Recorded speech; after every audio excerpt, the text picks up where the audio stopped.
A lot of smart people in the office sector are looking at the hotel industry as a model for the future.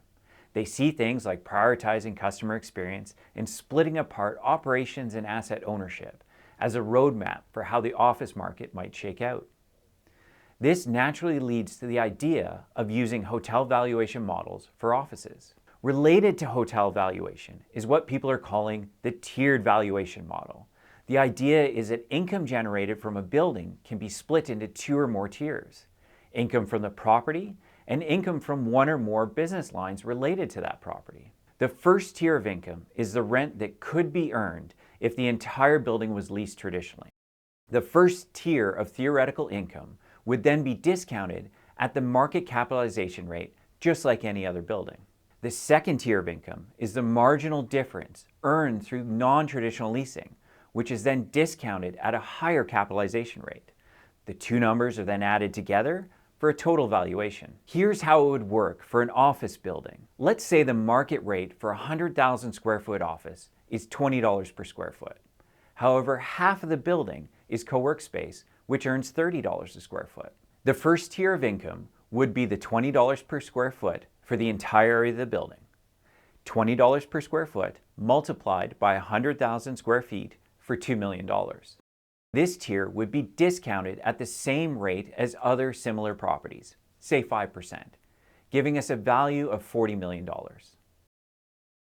The second tier of income is the $10 per square foot premium earned in just the co-work space.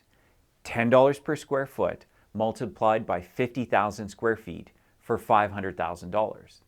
This tier would be discounted at a higher rate since the source of income is seen as riskier. Say 10%, which would give the co-work tier a value of $5 million. The two tiers would then be added together for a total value of $45 million.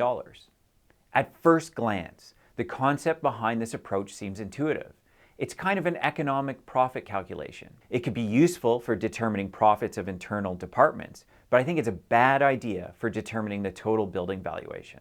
Embedded in this approach is the assumption that the additional income is riskier and should be discounted at a higher rate. What this means is that as the proportion of income generated from services rises, so does the average capitalization rate. This implies as properties add more income, they're actually riskier. In our original example, the weighted average capitalization rate of the office building is 5.6%.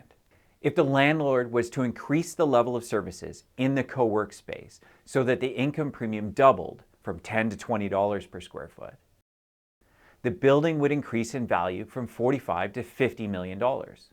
This makes sense, but the weighted average capitalization rate of the office building would also increase from 5.6 to 6%, suggesting that while the property may be worth more, the income on average is riskier.